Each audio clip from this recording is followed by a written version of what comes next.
Okay, is it going? Yes. All right.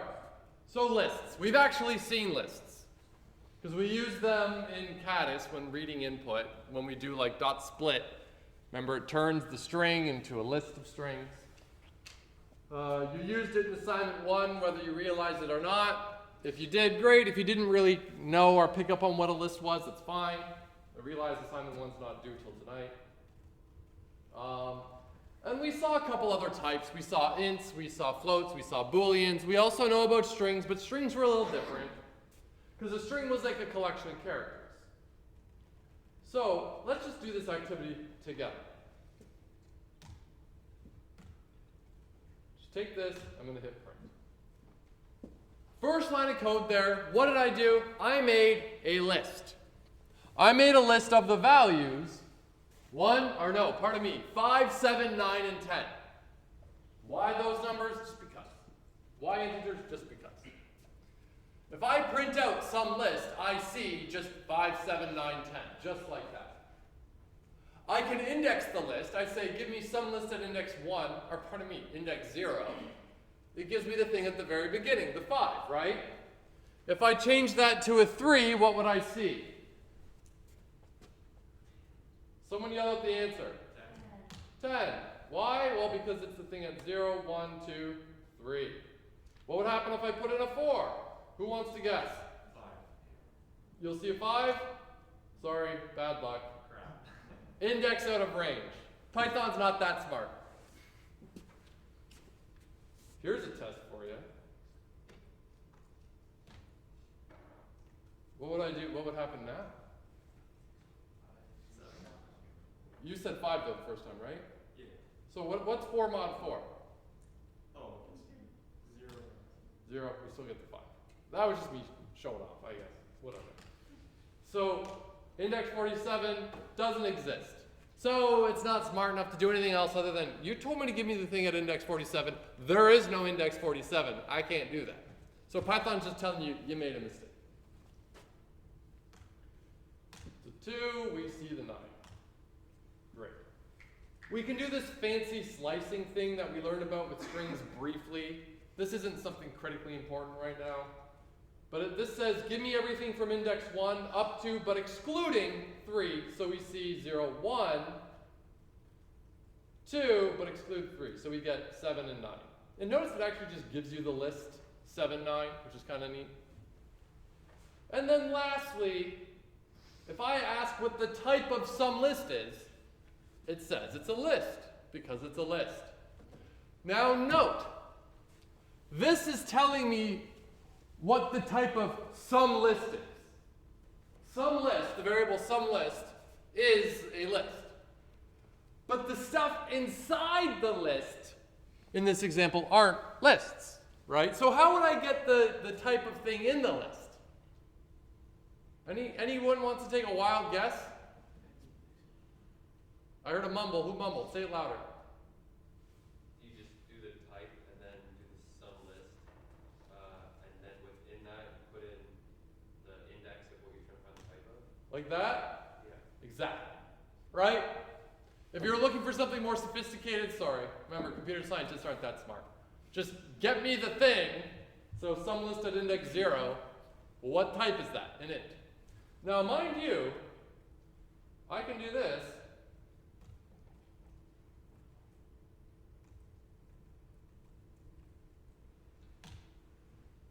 I can have a list of different types. There's nothing stopping me from having a list with an integer, a string, a boolean, a float, and so on.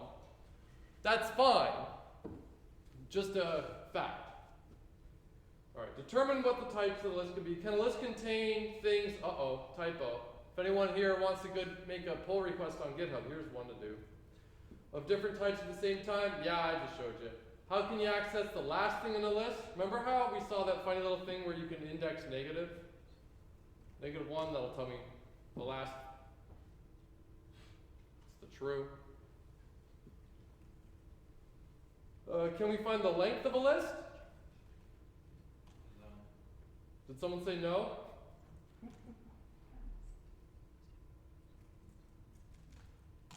True. There we go. 4. 1, 2, 3, 4. So I can get the length of the list. And you may have you may have forgotten if I say I can get the length of a string as well. But we can get the length of some list. There we go. Well, maybe I typed something wrong. There. 4. But remember, if the list has length 4, what is the last index that exists in that list? 3. Everyone say 3. 3. Why? But it's length 4? That doesn't make sense. Yeah. 0, 1, 2, 3. I'm holding up 4 fingers. But I only got to index 3. Remember, we count 0. Is it possible to have a list of length 0?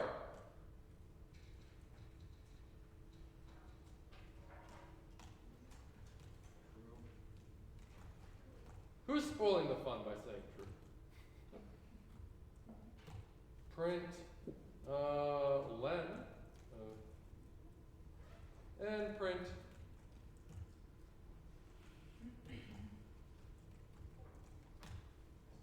there. Oh, what did I do wrong? I missed a parenthesis. Oh, now I have too many parentheses. There. I'm just going to get rid of the old stuff so it's a little clearer. An empty list, it's just a list with nothing in it. What's the length of an empty list? 0. And what's its type? Well, it's a list. So an empty list is still a list. Just like an empty string was a string, it's just it was nothing, which is kind of interesting. Here I'm gonna do something weird.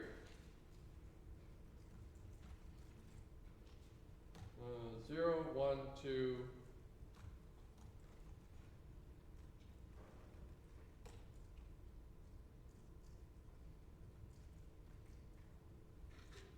I wonder if it's going to be okay. Well, it will be.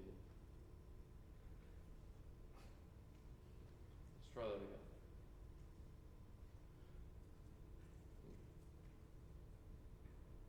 Oh, I see the problem. Okay, we need to reset the run time. No, I know what I want to do. Okay, there's my list. I could append things to the list. So I can do this. I have the list 0, 1, 2. Then I am modifying that list to include the number 3, and it just appends it to the end. And then I'm going to print it out there. So now I have 0, 1, 2, 3. Great. Now, what do you think is going to happen if I do this? I'm not going to append 3 anymore. I'm going to append some list. Take a second, look at this code, and think about it. I'm going to warn you, this is a weird one. It's weird, but it's not going to break any rules. So first of all, who can explain to me why this is a little weird? What do you say? The list doesn't have a definitive value. Well, I mean, it does. Some list is the list 0, 1, 2. But then I'm saying append to the list some list. Some list. I'm like appending the list to itself. It's kind of weird, right? What the heck? What would... What happened? Okay, that's interesting. Well, okay. Well, okay, what is some list at index 0? Yellow. 0. Okay. Yeah, some list at index 1. Index 2. Index 3. This is where it's going to be weird, right? Because I've appended some list.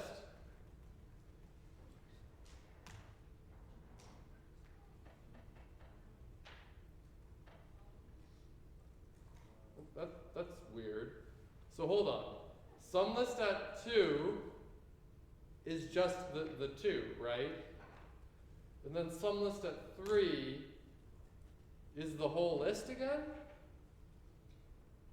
Okay, but hold on. If that's just a list, I can index lists. So what if I take the 0th index of the thing at index 3? Okay, well, it's a 0. 1,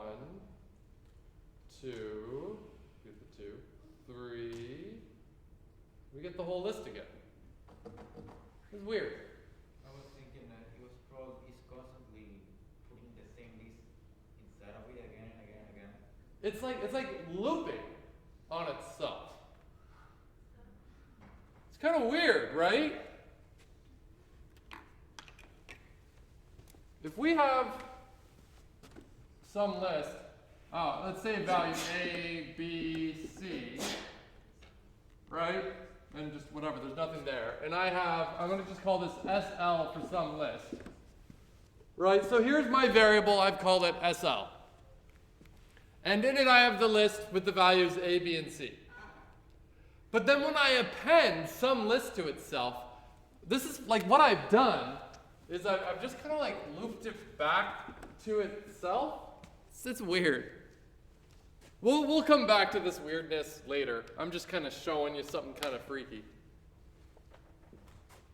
If that scared you, let's forget all about it for a second. Okay, a data structure.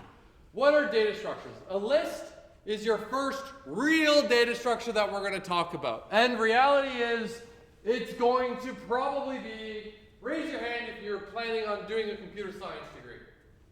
Okay, this will probably be the most common data structure you will ever use in your life, a list. It's a linear data structure, it's really simple, it's a great way to hold multiple pieces of information, and a really cool thing about it too is it has an order to it. The thing at index 0 comes before the thing at index 1, right? So it's a great way to hold information one after the other, and it's got an order. And another cool thing about it is, if I ask, what comes after the thing at index X? What comes after that thing? The thing at index X plus 1. Like, if I ask what comes next, it's the thing that comes after. What comes before, it's the thing that comes before. It's really straightforward. It's awesome. It's simple. Simple doesn't mean trivial or not useful, though. It is remarkably useful. So a list. As the name suggests, data structure is some structure that holds data. Lists, although simple, are extremely useful. So, okay, yeah, let's do this activity. Apply what you know about loops. Here, let me zoom in one more. What you know about loops, strings, and lists to solve the following problem. Combining algorithms and data structures is basically what programming is. And you will probably find in your searches from the strings topic to be helpful. Write a function contains while that has two parameters, needle and a haystack, and it's going to return a Boolean. That uses a while loop and returns true if needle is contained in the haystack and false otherwise. And then the next question is the same thing, but don't return true or false, return the index.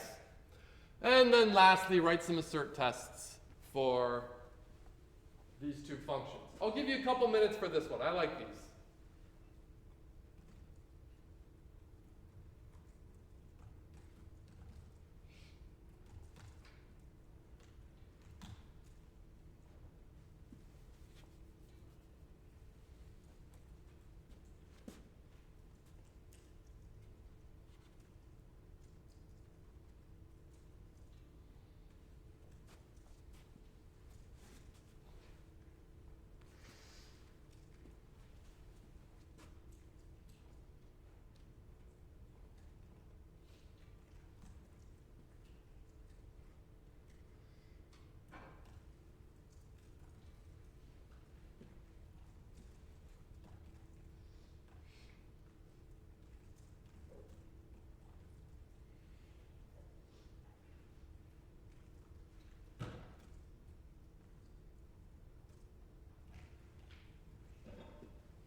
Can you see this at the back, or is it kind of small? Be honest. I saw one thumbs up. Yeah, okay, cool. So, you know what? For the sake of readability, I'm just going to get rid of my doc string. So, raise your hand if you got it. Raise your hand if you probably would have got it if I gave you just a couple minutes longer. Okay, cool. Raise your hand if you're like, I'm screwed. Okay. All right, so let's talk about it. Remember, I did it this way. You could have done it a different way. Did anyone do it effectively exactly this way? No one. Okay, one half person. Okay. So what did I do? Well, I wrote my function contains while, takes a needle, takes a haystack, it's going to return a Boolean. I suppose the type of needle and haystack can be arbitrary. I could be searching for strings, I could be searching for integers, whatever. So in this case, I guess it's arbitrary. And I say, okay, haystack length is the length of the haystack. I made that a separate variable. I could have simply on line 4, see where I say it's less than haystack length. I could have simply just set the length of the haystack there. But I don't know, I kind of like the idea of making a variable because. And then I have this thing called haystack index. That is going to be the current index I'm looking at in haystack. I'm going to start at index 0, then go to index 1, index 2, and so on and so on and so on. So I'm using a while loop, and a lot of times with while loops we use like a counter variable. Here I called my counter variable haystack index.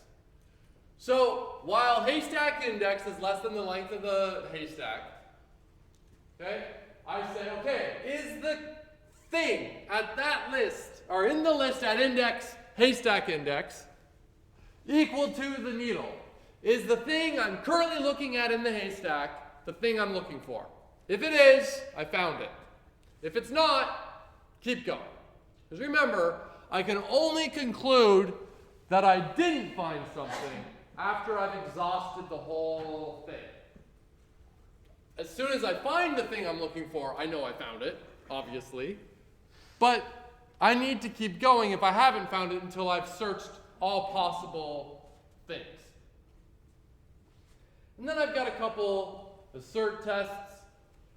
I'm checking like, okay, well, if I'm looking for 99 in the list 0, 1, 2, 3, 4, it better not be there. If I'm looking for the string 0 in the list 0, 1, 2, 3, 4, where they're all integers, well, it shouldn't be there. If I'm looking for 0 in the list 0, 1, 2, 3, 4, it should be there. And if I'm looking for 4 in the list 0, 1, 2, 3, 4, it should be there. There, I wrote a couple of assert tests. I'm pretty happy with them. Cool. Any questions about the way I did this? Yes? So the needle is the integer 4 and the haystack is the list? Yes. Yes. In this context, yes. So when you put parameters for a function, you can put a list as one of the parameters? Yep, a whole list. The list can contain a billion pieces of information, but it's still all one list. Like in assignment 1, you'll pass the whole list of locations to the function. And there's how many Starbucks locations are there? Do I give you? 25,000. 25,000. Wow. You sure it's 25,000? Or is it 2,500? I mean, I don't remember the last time I looked. It's just, okay, a lot. I heard someone mumble some numbers. 25,599. There you go. So, all of that data is stored in one list. It's a big list. Okay, if I wanted to change this function to return the index, I think I said I have to do it with a for loop. All right, well, let's do it with a for loop. Did anyone finish this one? I'll just do it anyways. Def, nope. What did I want to call it?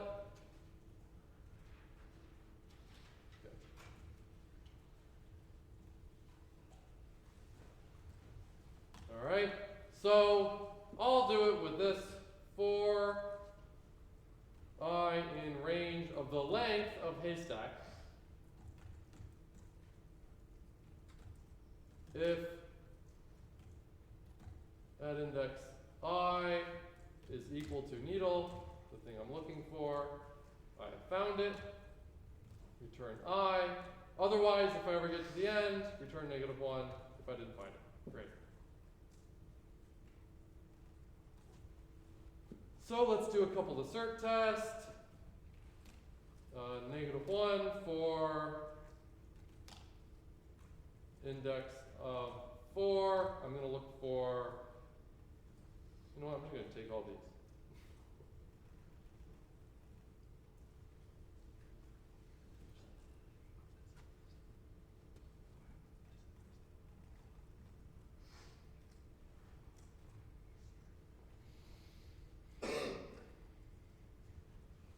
And of course, this should be -1, -1,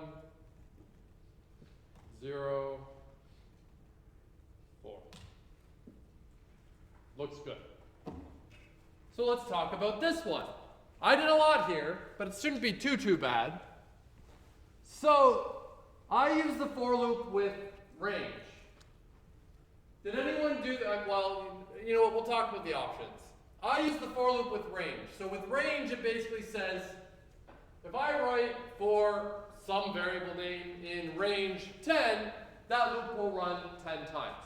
If I say in range 74, it'll run 74 times. I want this loop to run 1 time for each index in my list. Okay? So if my haystack has 5 things in it, I want it to run 0, 1, 2, 3, 4.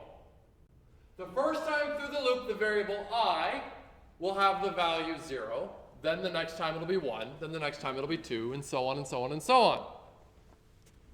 So for I in the range of the length of the haystack, I get the length of the haystack, the length is 5. Range to 5 gives me 0, 1, 2, 3, 4. The loop will run for 0, 1, 2, 3, 4. I check if haystack at index I, because the first time through the loop, what value is I going to have? Everybody. Uh-oh, wake up. 0. That was pretty bad. Let's wake up. First time through the loop, it's 0. So haystack at index 0. Is it equal to, let's say I'm looking for the 4. Is 4 equal to 0?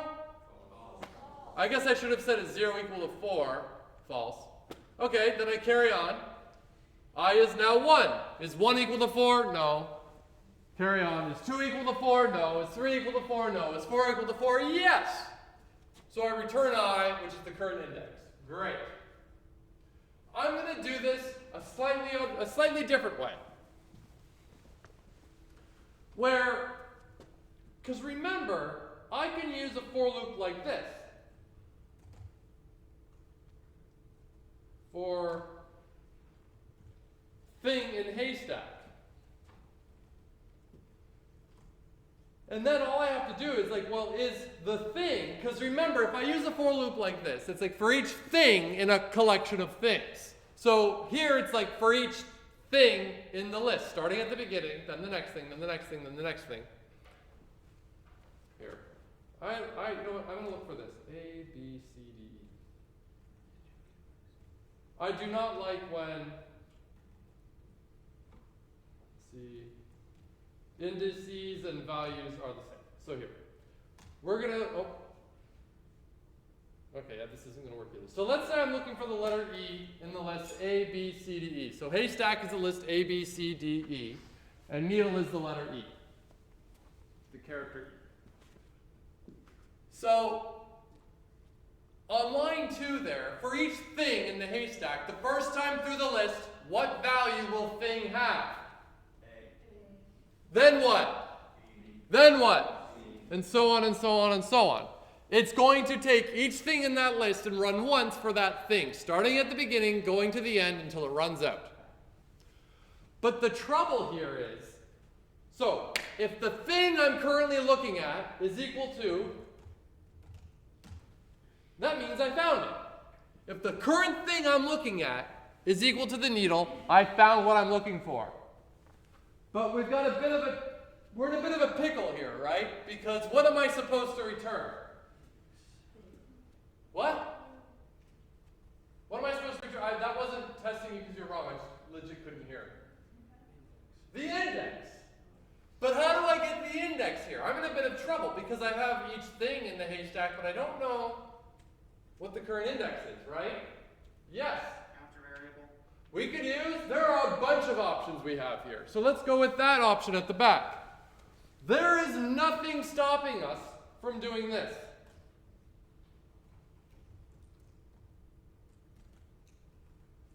Okay.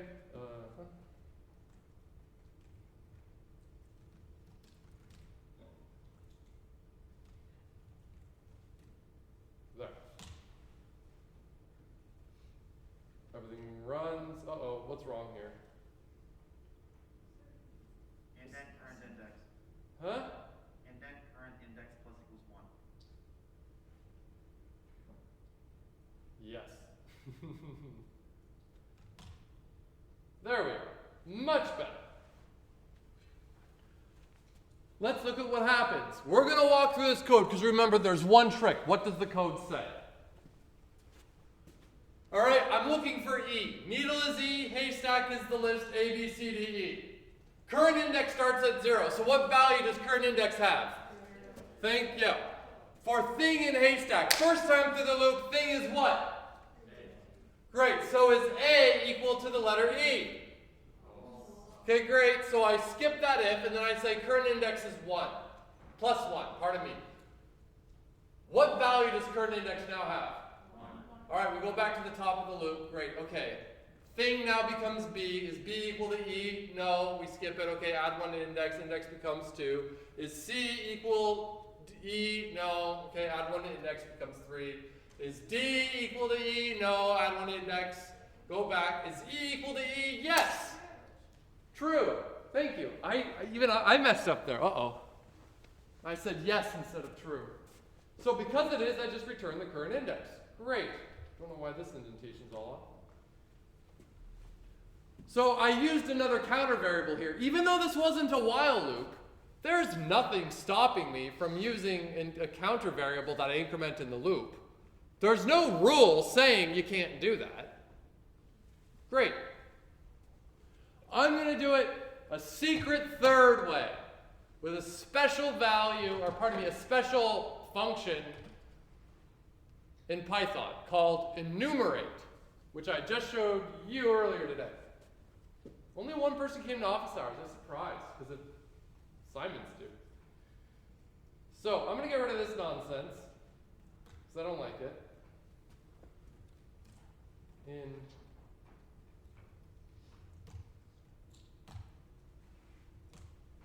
I, and we get rid of this. I'm going to run, everything passed, great. The key difference here is this line of code. Line 2. For I, comma, thing, in enumerate haystack. What this does is it's kind of like a hybrid of using the range strategy in the for loop and the in the collection strategy. Where what will happen is the first time through the loop, I will take on 0 and thing will be A.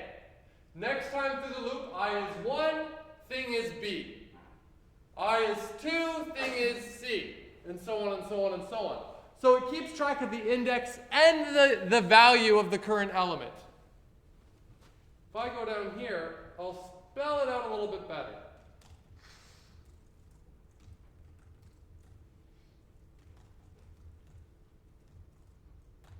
Nope.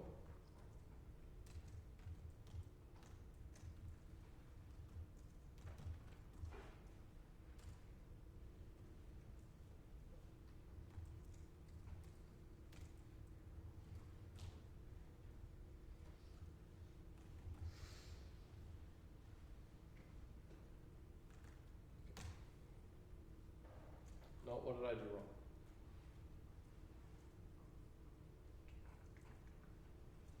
Oh my goodness, I was forgetting enumerate.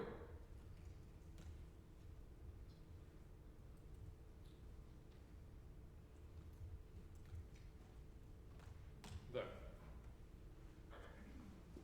So, each time through the loop, some counter, just some 0, 1, 2, 3, 4, 5, 6, will run. And we also keep track of each thing in the collection of things in order. So notice here that the 0th thing is the letter H.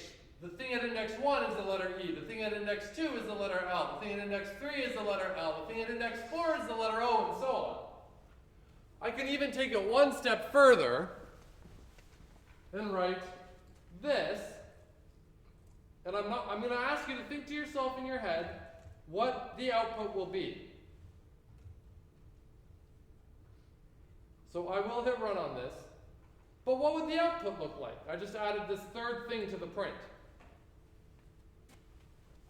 It's not a trick question. Let me put it this way.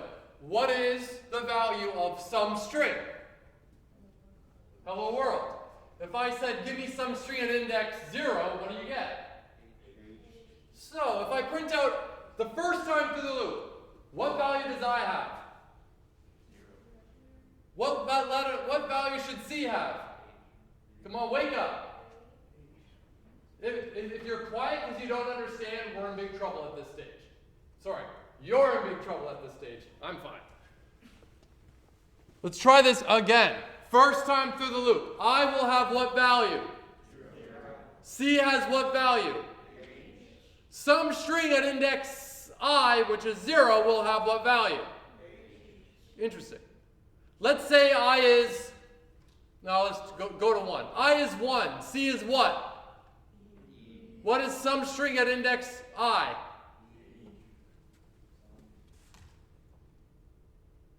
Yeah.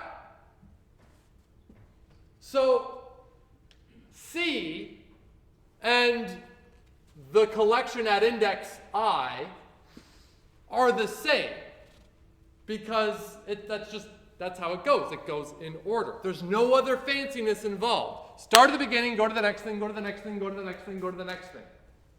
In order. There's no jumping around, no extra fancy bells and whistles, that's it.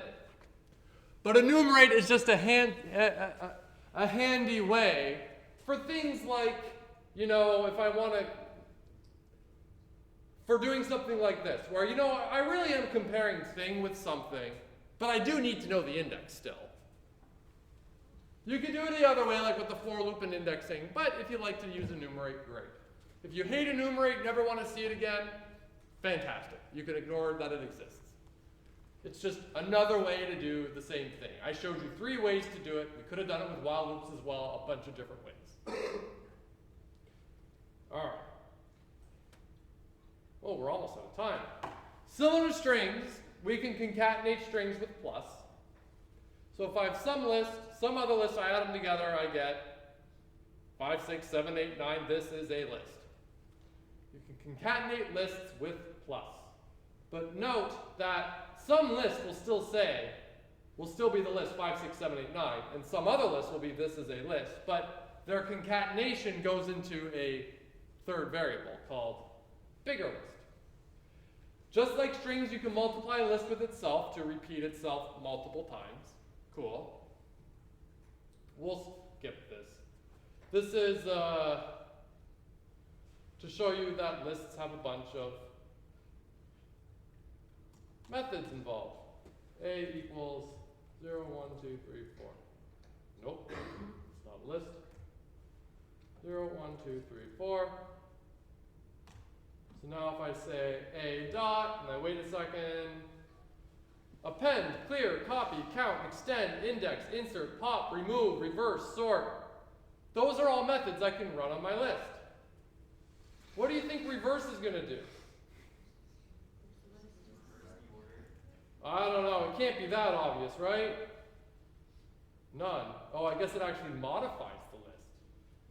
Pardon me. So that function didn't return anything. Oh. There. I'll have to run this again. And then run this. There. Reverse. Great. What else we got? Dot.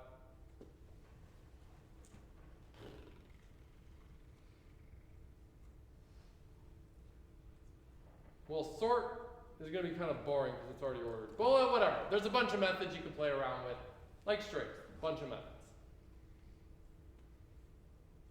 Now, remember, this is where we'll end today. Strings were immutable.